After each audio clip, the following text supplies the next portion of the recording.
Nah,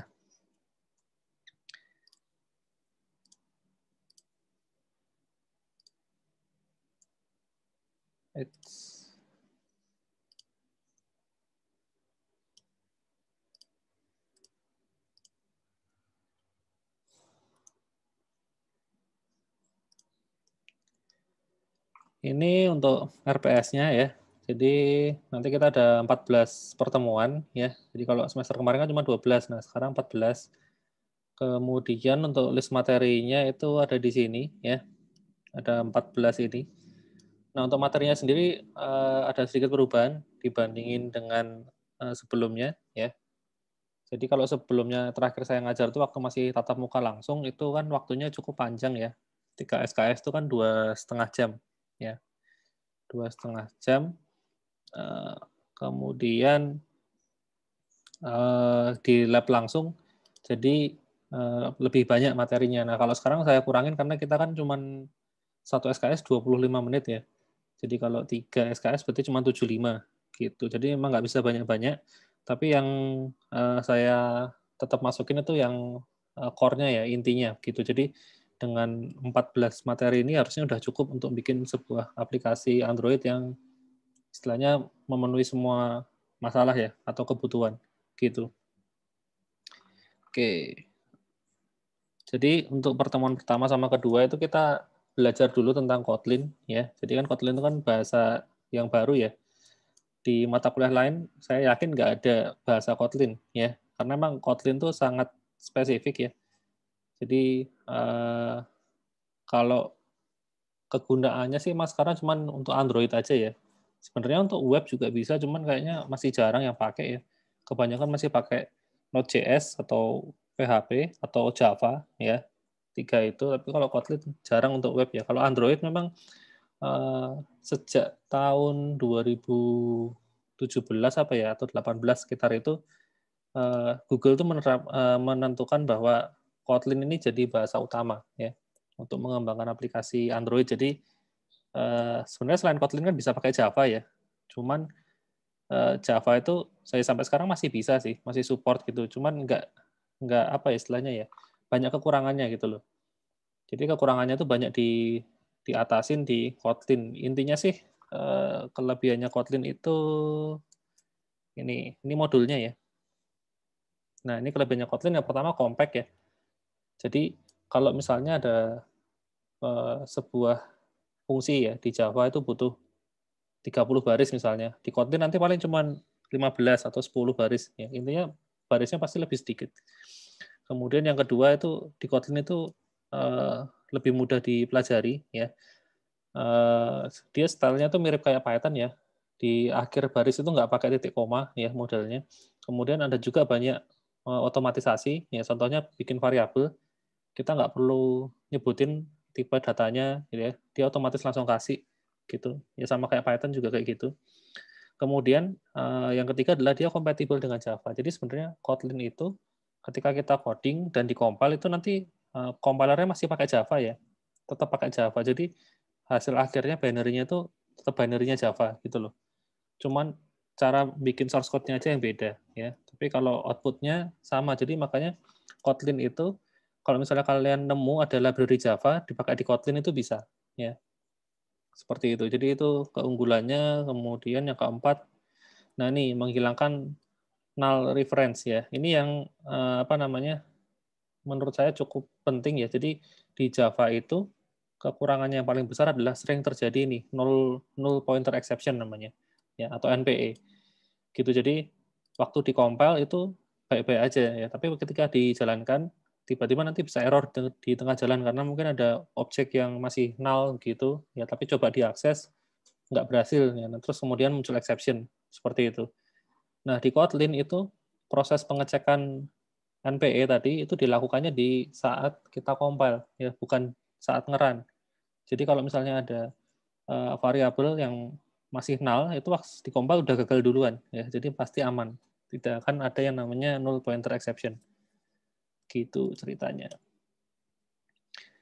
Oke, itu oh ya untuk modulnya nanti setiap minggu saya kasih satu bab gitu ya. Ini modul minggu pertama ya. Kemudian nanti minggu kedua yang bab kedua dan seterusnya gitu.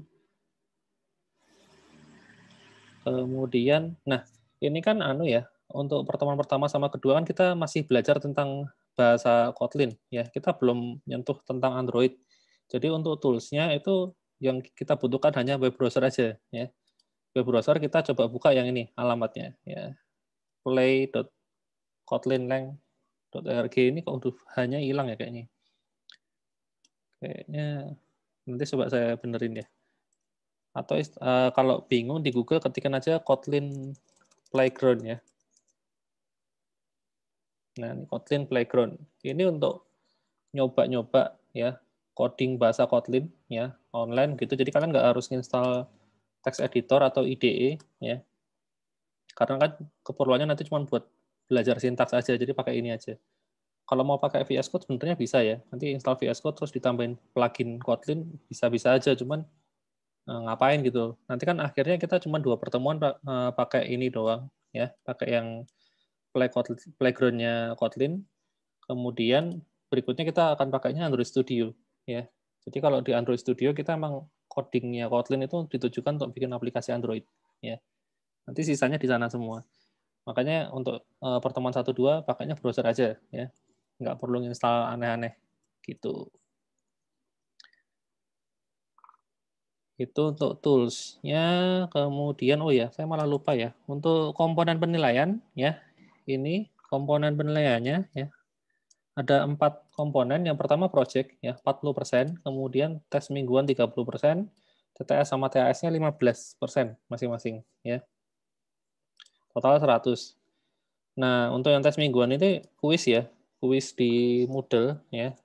Cuman tadi belum selesai saya bikin ya ini. Jadi masih saya hide.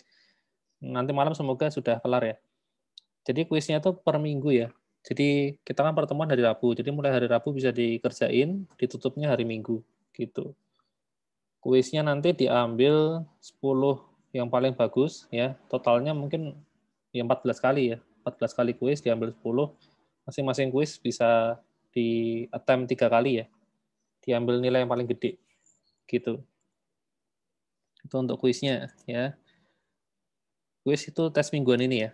Nah, kemudian kalau tugas project ini yang belum saya tentukan karena saya lihat kalau belajar dari pengalaman kemarin, kalau project kelompok itu agak susah ya. Jadi kayaknya mau saya bikin individu aja ya. Jadi kalau sebelum-sebelumnya kan selalu kelompok ya. Jadi bikin aplikasi yang skalanya lumayan ya, menengah gitu. Kemudian dikerjakan berkelompok. Cuman kalau ini kita masih online gini kayaknya susah untuk koordinasi ya. Jadi saya bikinnya individu aja, nanti bebannya saya kurangin ya supaya bisa dikerjakan per individu gitu. Nah, 40% nanti ini dipecah-pecah ya. Jadi semacam ada progres gitu loh. Jadi fase 1 itu misalnya bikin tampilannya nanti disubmit gitu. Misalnya nanti poinnya 10%, kemudian fase kedua bikin database-nya misalnya sudah ada database-nya gitu. Fase yang ketiga nanti udah pakai API, kemudian yang keempat udah selesai semuanya misalnya kayak gitu ya. Cuman untuk finalisasinya saya belum tentuin kayak gimana ya. Nanti minggu depan ya sepertinya bentuk tugasnya seperti apa gitu. Kemudian ya ini materinya ya. Kalau materinya nanti lihat sendiri aja lah. Mungkin sebagian kata-katanya agak asing ya. Jadi yang pertemuan kita 3 ini kita baru masuk ke Android Studio, cara makainya, kemudian debugging sama nanti mungkin bikin aplikasi Hello World sederhana di HP begitu. Yang keempat kita belajar layout, kemudian 5 ini activity. Nah ini mulai bahasanya asing ya, activity itu apa, intent itu apa, fragment dan seterusnya ya. Pokoknya nanti diikutin aja ya. Gitu.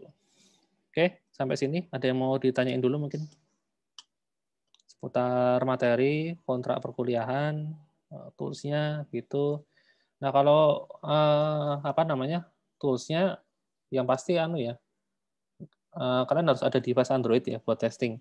Kalau pakai emulator itu sangat-sangat lambat ya, kecuali komputer kalian cukup mumpuni begitu, cukup high end, mungkin kuat ya.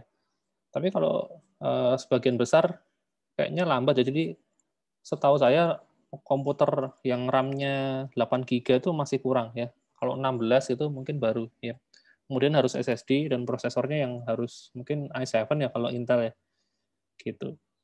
Tapi dicoba aja nanti ya. Jadi kalian minggu ini coba dulu install Android Studio ya. Bisa buka Google aja ya. Buka di Google. It's Android Studio. Nanti langsung disuruh download ya. Nah, download terus kalian install gitu. Nah, di download Android Studio ya. Gitu. Ini udah otomatis yang paling baru ya. Nah, Android Studio ini kalau sekarang sih udah include sama SDK-nya sekalian. Kalau dulu terpisah ya. Jadi Android Studio-nya sendiri, SDK-nya sendiri, yang installnya sendiri-sendiri. Kalau sekarang udah jadi satu ya. Kemudian kalian juga harus install Java ya. Kalau kalian udah ngambil PPO, mestinya udah komputer kalian udah ada Java-nya semua kan, harusnya. Jadi nggak masalah. Ya, itu aja sih tools-nya. Oke, ada yang mau ditanyain dulu?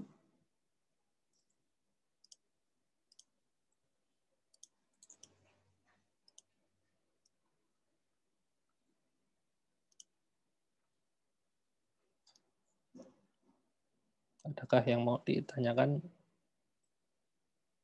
Belum, Pak. Oke, cukup jelas ya. Mantap.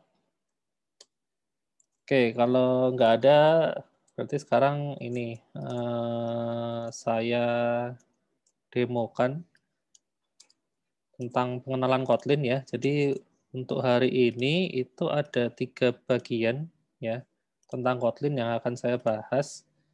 Jadi yang pertama, loh kok Python? Oh, ini salah title ya. Tentang Kotlin harusnya. Ya, yang lain sih bener ya. Oke, jadi ada 3 bagian yang saya bahas ya. Pertama variabel, yang kedua nanti ada statement control ya, if else gitu. Yang ketiga loop ya. Itu kan hal paling mendasar dari programming ya. Yang namanya programming pasti punya 3 itu ya. Oke, jadi pertama-tama ini default-nya ya. Ini untuk bikin fungsi di Kotlin itu selalu ini ya, sintaksnya pakai fun ini ya, FUN. Ya, ini maksudnya function ya, fun. Entah itu fungsi yang mengembalikan nilai atau tidak, itu semuanya pakainya ini.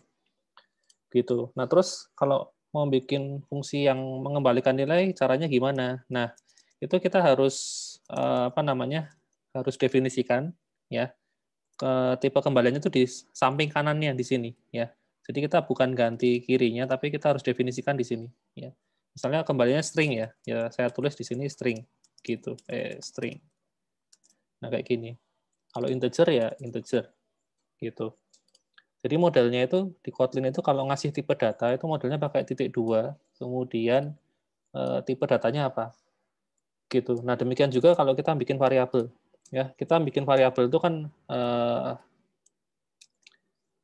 sintaksnya pakai var ya. Variabel, kemudian nama variabelnya, ya kemudian tipenya apa ya. Ini nggak pakai titik koma. Nah, seperti ini. Kalau mau string ya b, kemudian string halo, misalnya kayak gitu. Seperti ini caranya ngasih apa namanya? Ngasih apa tipe data ya. Pakai titik 2 langsung di samping kanannya ya. Di function juga sama ya. Kasih titik 2 samping kanan gitu. Karena kan kebanyakan bahasa pemrograman kan di sebelah kirinya nama variabel ya atau nama fungsi. Nah, kalau Kotlin di kanannya. Kemudian kalau mau ngeprint caranya gimana? Nah, kalau mau ngeprint, kita mau ngeprint variabel ini, ya kita bisa pakai ini.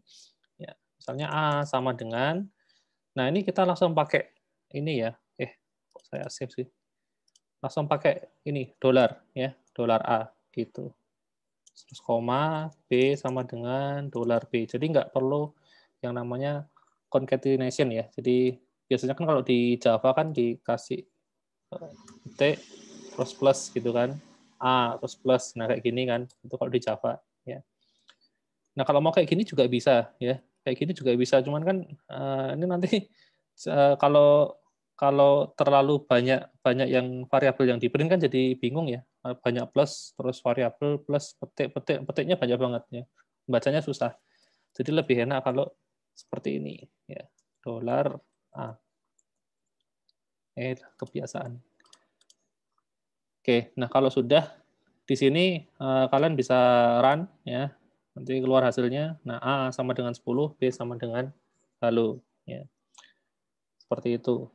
Itu variabel. Nah, kemudian yang namanya variabel itu nggak harus dikasih tipe data ya. Ini saya hapus bisa ya. Saya hapus, kemudian ini juga saya hapus bisa. Jadi yang namanya variabel ketika nggak dikasih tipe data maka dia akan dikasih secara otomatis sesuai dengan nilai yang ditaruh di sini. Jadi kalau ini angka ya berarti otomatis integer. Kalau string ya otomatis string gitu ya. Hasilnya sama aja, di print juga bisa ya. Gitu. Itu tentang variabel ya.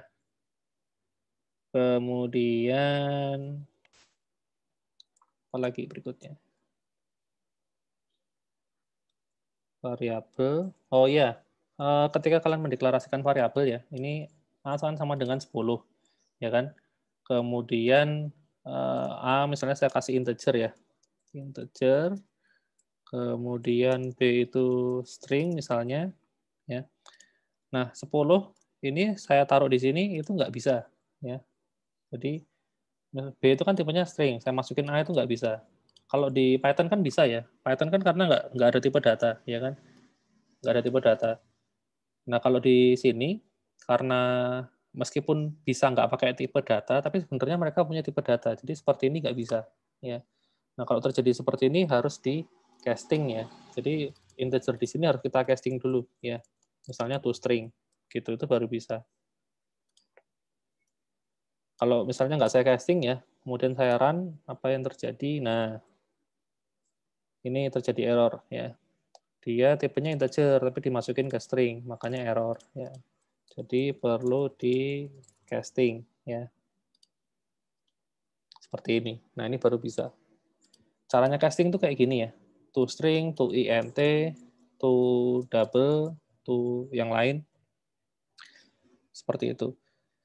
Oh iya, yang perlu dicatat adalah semua tipe data itu selalu huruf besar ya. Beda dengan Java ya, kadang ada yang huruf kecil, kadang ada yang huruf besar ya.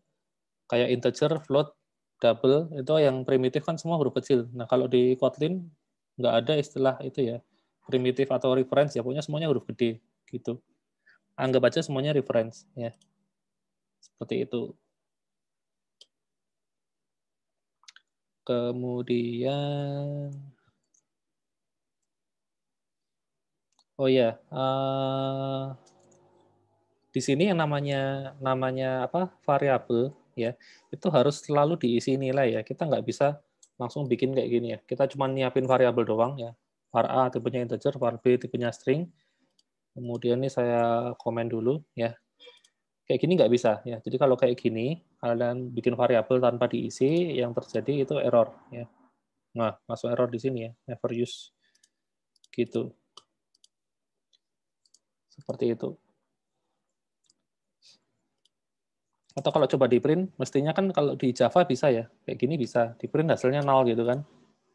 Nah, ini nggak bisa ya, error. Yang terjadi keluar errornya gitu. Jadi kalau di Java, nah itu yang menyebabkan kenapa di Java itu bisa ada yang namanya null pointer exception. Jadi pas di compile jalan, tapi waktu di run itu tiba-tiba error ya karena ini. Ya.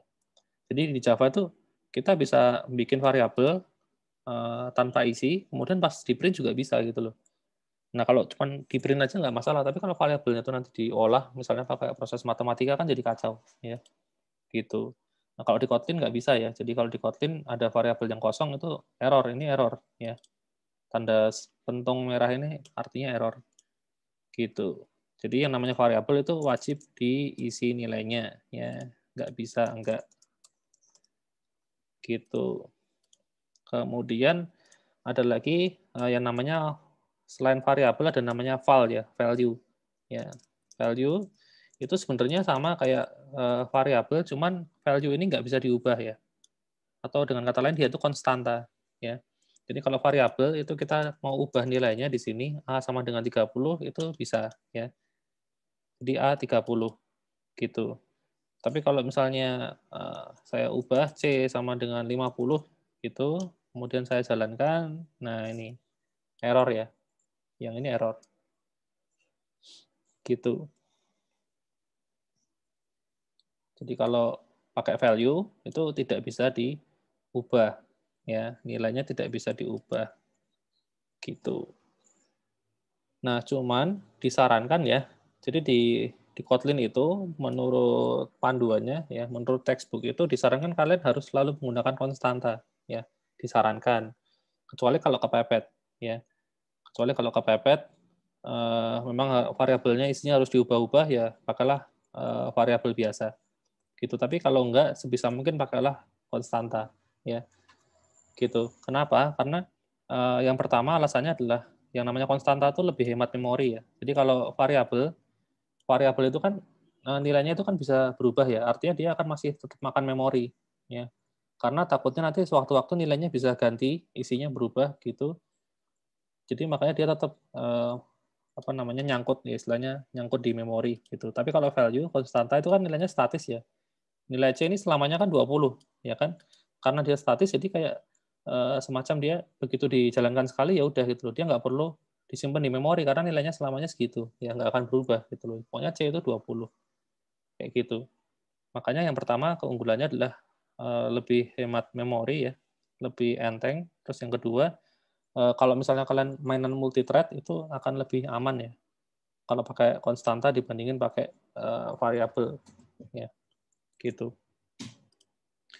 Kemudian, nah berikutnya, kalau seandainya kalian mau bikin variabel yang memang isinya null, itu bisa, ya tetap bisa pakai tanda tanya, ya seperti ini. Dikasih tanda tanya aja di bagian kanan, ya. Jadi kalau kalian bikin dengan cara seperti itu, maka variabelnya itu bisa bernilai null, ya. Jadi saya bikin seperti ini, ya. Saya bikin kayak gini, tanda tanya begitu, itu bisa, ya. Itu isinya null, string juga, misalnya kayak gini, ya. Kalau di print apa yang terjadi? Nah, ya tetap error sih, karena anu ya, apa namanya, isinya kan null, tapi artinya nanti mungkin kalau di Android Studio baru kelihatan ya, baru kelihatan. Jadi ini memang isinya sementara ini null, tapi nanti di suatu baris itu akan diisi dengan suatu nilai, gitu loh. Jadi misalnya katakanlah di sini baru saya isi A sama dengan 10, B sama dengan halo, ya kayak gini. Nah ini memungkinkan, ya. Jadi ini bisa seperti ini. Tapi kalau yang tadi, ya, kalau yang kayak gini, nggak saya kasih tanda tanya, kemudian di tengah-tengah saya isi, ya. Loh, kok bisa ya? Oh ini harusnya nggak bisa ini. Atau mungkin sudah di anu ya. Saya kalau dari teorinya sih nggak bisa ya. Yang ini kan bernilai nol ya. Harusnya sih nggak bisa, ya. Gitu. Tapi kok di sini mau, atau mungkin sudah update ya. Ya, begitulah. Intinya sih kalau dikasih tanda tanya, fungsinya buat itu, ya. Pengecekan dia tuh bisa null ya. Jadi integer yang biasa seperti ini sama integer yang seperti ini itu sebenarnya dua variabel yang berbeda. Ini integer biasa, ini integer yang null, yang bisa null atau nullable istilahnya. Ini, nah label ini itu yang pakai tanda tanya itu, gitu. Seperti itu tentang variabel. Ya. Ada yang mau ditanya dulu mungkin sampai di sini? Ini kita masih mainan tentang variabel ya. Kalau variabel basicnya di Kotlin sih setahu saya cuma ada 3 itu ya, integer, string, sama double. Ya, integer buat angka, string buat apa namanya, ya, teks, ya, double buat pecahan, oh ya sama boolean ya, boolean buat true false gitu. Tapi nggak perlu diapalin ya, itu kan udah umum gitu loh. Kalau di Java kan angka kan ada 3 ya, ada short, ada integer, sama ada long, ya kan? Pecahan ada float sama ada double, kayak gitu. Seperti itu. Oke, ada yang mau ditanyakan dulu sampai di sini?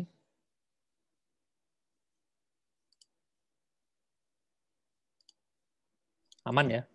Aman, Pak. Mantap. Nggak ada masalah. Masih paham semua berarti. Sip. Kalau gitu kita lanjut ke bagian yang kedua tadi adalah statement control. Ya. Nah, statement control tuh if else ya, dan switch kalau di Java. Nah, kalau di Kotlin namanya when. Ya. Nah, kalau if else sebenarnya nggak jauh beda lah ya sama apa namanya, sama bahasa-bahasa yang lain ya, standar kayak gini. If statementnya apa, else statementnya apa, ya. Kalau mau if else gini juga boleh ya, gitu. Else if ya, else if dan seterusnya, pokoknya sama lah. Jadi di sini misalnya saya punya variabel A nilainya 10, kemudian kalau misalnya A di modulus 2 itu nilainya 0, maka saya print A genap. Ya.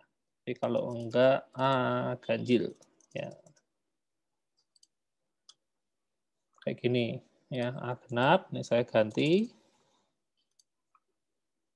A ganjil. Ya, kayak gitu. Ya standar lah ya. Kayaknya nggak perlu dibahas banyak-banyak lah ini. Seperti itu.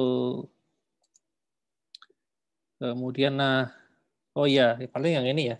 Jadi kita bisa bikin if else langsung sebagai kembalian dari sebuah variabel itu bisa ya. Jadi kalau misalnya apa namanya, saya punya variabel A di sini, kemudian saya punya variabel B yang tipenya itu string, buat diisi genap ganjil gitu dari hasilnya si A, langsung aja di sini bisa ya if ya tadi A modulus 2 A modulus 2 sama dengan 0, maka B akan diisi dengan genap ya, else diisi dengan ganjil. Nah, seperti ini. Kemudian saya coba print B $B. Nah, ganjil ya. Ini juga bisa. Jadi ini salah satu apa yang bisa mempersingkat ya, mempersingkat program. Ya kalau pakai if else kayak tadi kan paling nggak makan 1, 2, 3, 4 baris, ini jadi 1 baris aja ya, gitu. Di Java sih sebenarnya kalau yang kayak gini masih bisa ya, itu istilahnya pakai ternary operator ya. Ternary operator itu yang pakai tanda tanya terus titik 2 itu ya, kayak gitu. Kemudian, nah selain itu ada yang namanya when ya. Kalau when ini sebenarnya sama kayak switch case ya. Jadi kalau kalian di Java atau bahasa C++ punya switch case yang model seperti ini, nah bentuk when-nya tuh kayak gini ya.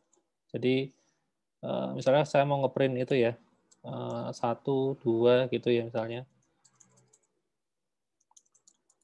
When A gitu, kemudian kalau nilainya 1, maka print 1 ya. Kalau misalnya 2,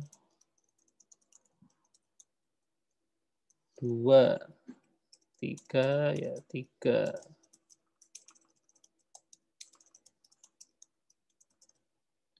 Kalau bukan semuanya atau istilahnya defaultnya ya print kosong aja deh. Gitu. Jadi kalau misalnya ini isinya 1, kemudian saya run, keluar 1, ya 2, ya 2 gitu. Kalau 10, ya nggak keluar apa-apa, ya kosong ini. Ini sama kayak switch case ya, cuman lebih singkat aja. Kalau switch case kan kita harus pakai ini ya, case gitu kan. Ini langsung aja nilainya berapa gitu. Pokoknya lebih hemat aja ya. Jadi sintaks-sintaks yang nggak perlu itu dihilangin. Emang kalau dipikir-pikir ngapain sih kita harus nulis case, terus case, dan seterusnya ya. Wong emang cuman sintaksnya cuman case doang sama default paling ya. Jadi kalau nggak usah ditulis pun udah jelas itu ya case gitu loh. Nah, makanya di sini dihilangin.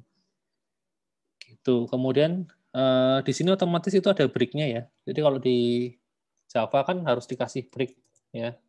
Dikasih break supaya kalau nggak gitu nanti ketika kita ngeprint 1, nanti yang 2 sama 3 juga ikut kecetak gitu loh. Kalau nggak dikasih break. Tapi kalau di sini otomatis udah ada break-nya ya seolah-olah gitu. Jadi kalau ini match ke sini ya cuman ini doang ya. Yang sisanya nggak dieksekusi. Ya, seperti itu. Itu statement control ya. Jadi kalau kita lihat memang sekilas ya. Kotlin ini mirip kayak campuran Python ya. Ada kayak unsur Python-nya pertama kayak nggak ada titik koma, terus kemudian bisa tanpa tipe data ya, gitu. Cuman dia masih mempertahankan beberapa sisi dari Java, contohnya kurung kurawal ya. Jadi kalau di Python itu kan indentasi itu kan ngefek ya. Jadi ketika ini variabel ini saya taruh indentasinya di sini itu bagian dari ini parent-nya. Tapi kalau di Kotlin sebenarnya nggak ngefek ya. Ini mau digeser-geser juga nggak masalah gitu. Jadi ini masih ada unsur Java-nya gitu, masih pakai kurung kurawal gitu ya. Kalau Python kan itu titik 2 gini ya. Pengganti kurung kurawal kan makanya titik 2 ya. Kalau ini makanya kurung kurawal. Itu tentang ini percabangan atau statement control.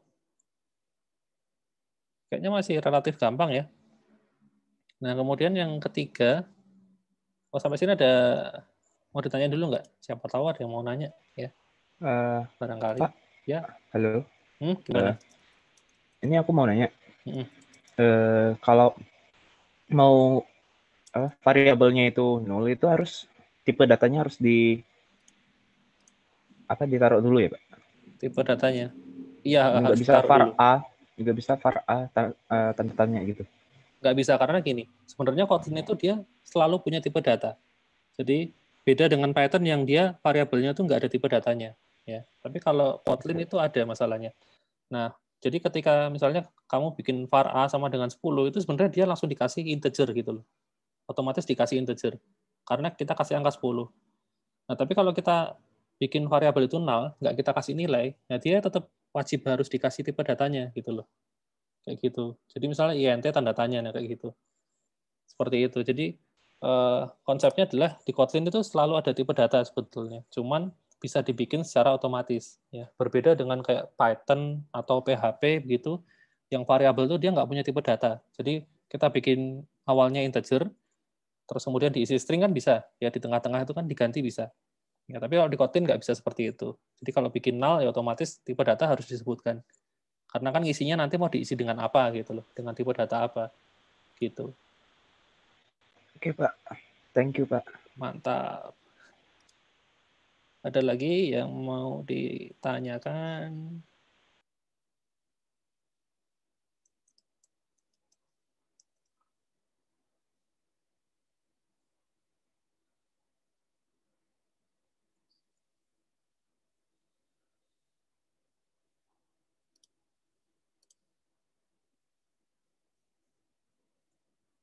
Sepertinya tidak ada. Aman ya? Aman. Oke, kita lanjut ke bagian yang ketiga ya. Looping ya. Looping. Bentar.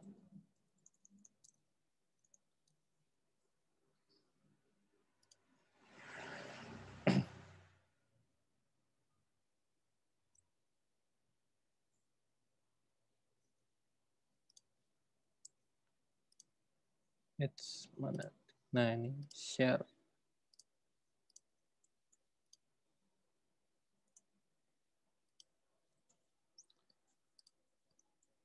Modulnya. Nah, ini.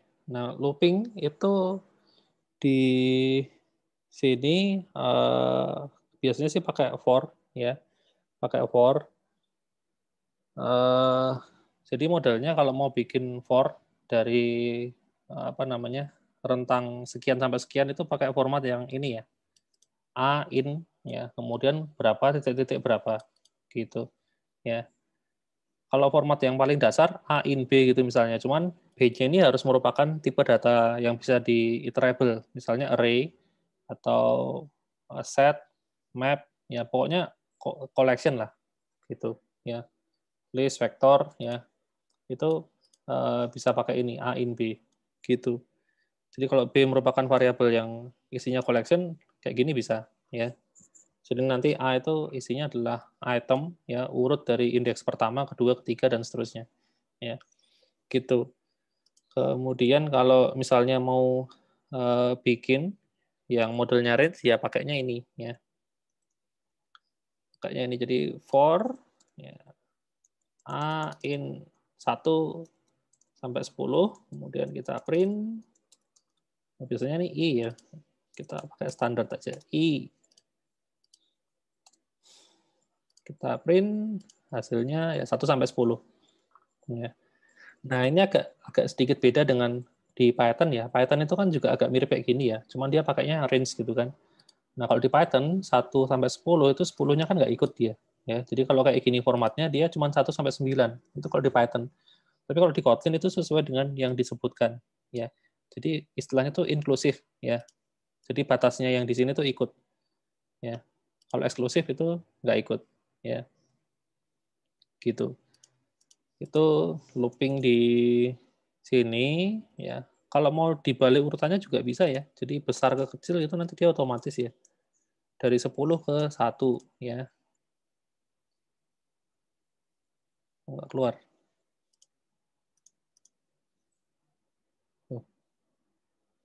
Error kah? Sebentar.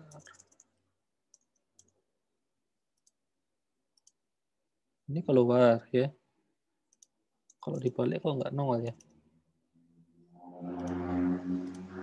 Tuh, ada yang salah kah? Bentar. 5.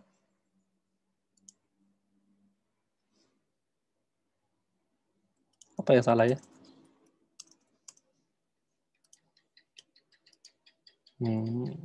Ya pokoknya gitulah ya. Nggak tahu ini kok outputnya hilang, tapi nggak error ya. Kalau error kan cuma tulisan error gitu ya.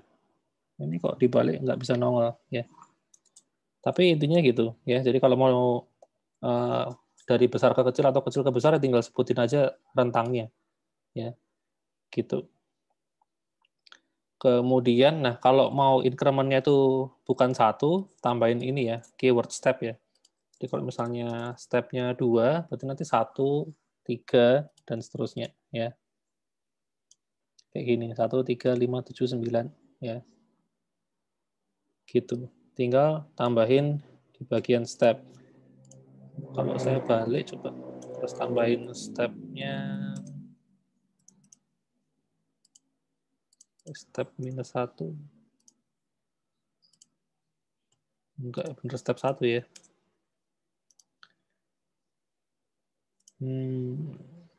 Iya, aku nggak mau nongol. Nggak tahu apa yang bermasalah. Nanti coba kalian coba sendiri ya. Di tempat kalian apakah seperti ini juga? Harusnya sih bisa ya, seharusnya. Seperti itu. Oke. Loh, sudah habis. Ya. Ternyata dikit juga materinya ya. Ada yang mau ditanyain nggak sampai sini?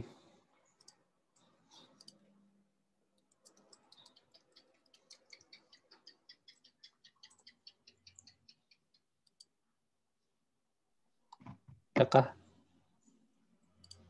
Belum ada, Pak. Belum ada. Gampang ya? Gampang. Masih ya bisa ngikutin, Pak. Oke, mungkin saya kasih apa lagi ya?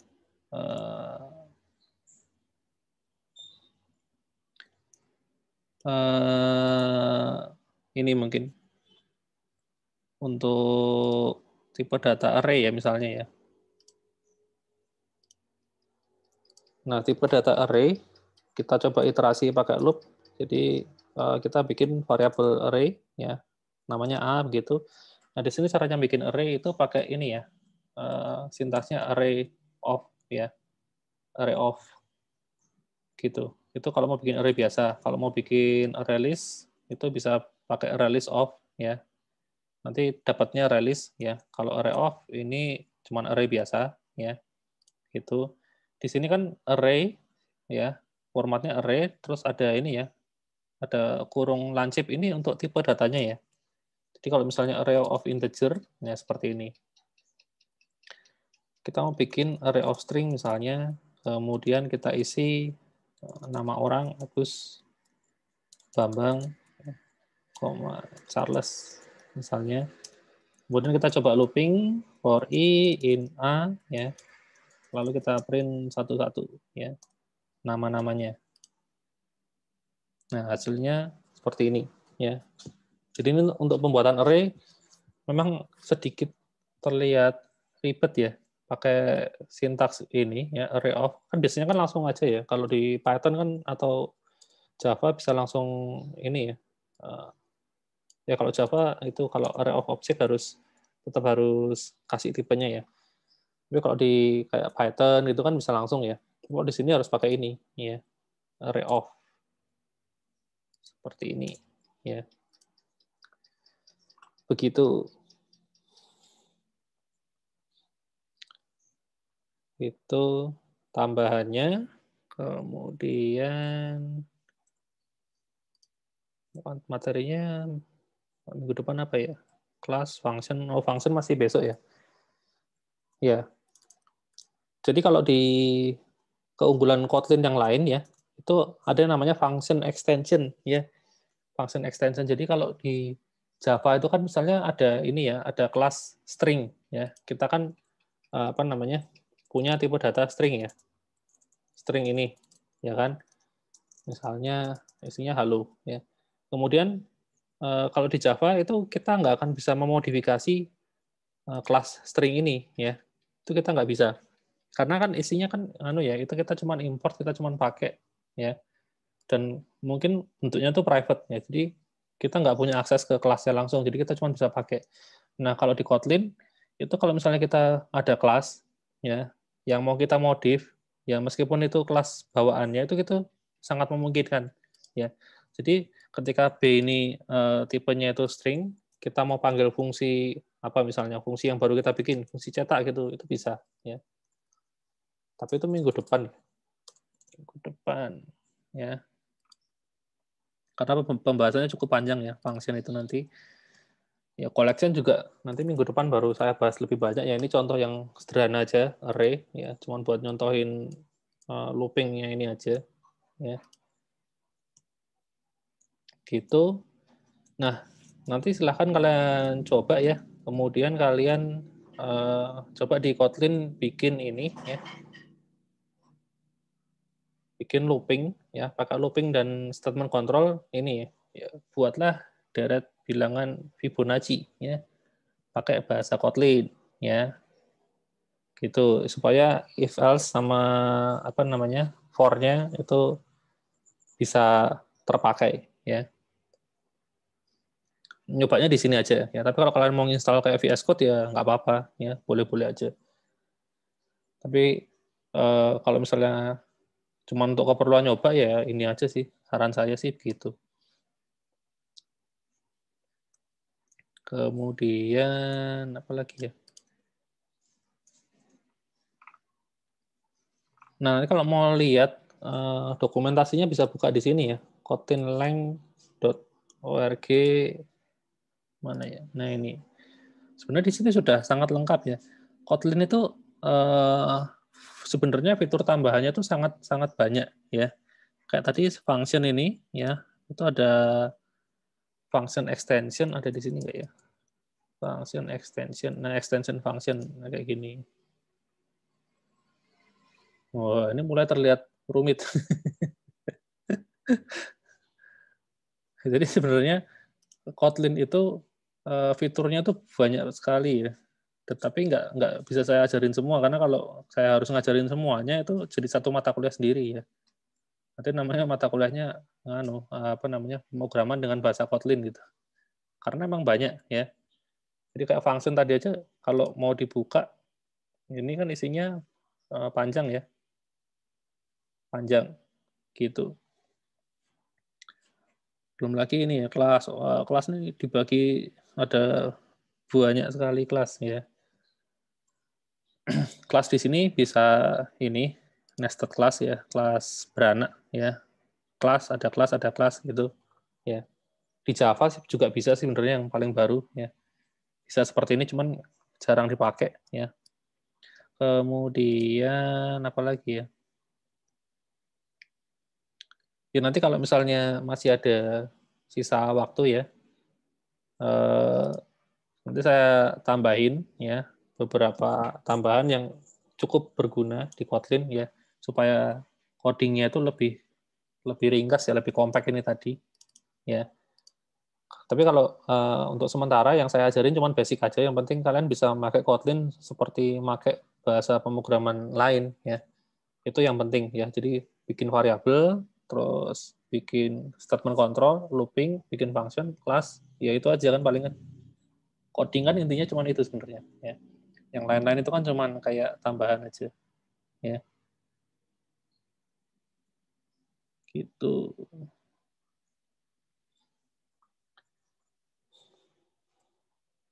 Oke, ada yang mau ditanyain mungkin sampai di sini?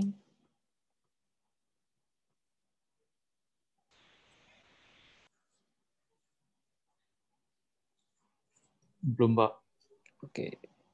Ya, kalau gitu nanti dicoba ya. Coba ngerjain apa namanya ini. Silakan coba sendiri, itu nggak usah dikumpulkan ya. Ini nggak beda sama apa kayak Strucdat, Alpro gitu ya. Latihannya kan harus dikerjakan, dikumpulkan, ini nggak usah karena nilai kita kan nanti dari project ya. Gitu. Oh ya, sama itu ya. Coba install Android Studio, kemudian kalian apa namanya? Coba bikin new project ya, bikin project baru dulu gitu. Nah, karena gini, di Android Studio itu nanti kan waktu dijalankan pertama kali dia ada banyak file yang harus di-download ya. Paling nggak nyicil dulu. Ya, nyicil dulu, download gitu. Nah, kalau udah nanti kira-kira prosesnya lama nggak sih? Gitu. Karena memang itu software-nya agak berat ya. Di Android Studio itu cukup berat ya. Jadi silahkan dites dulu gitu.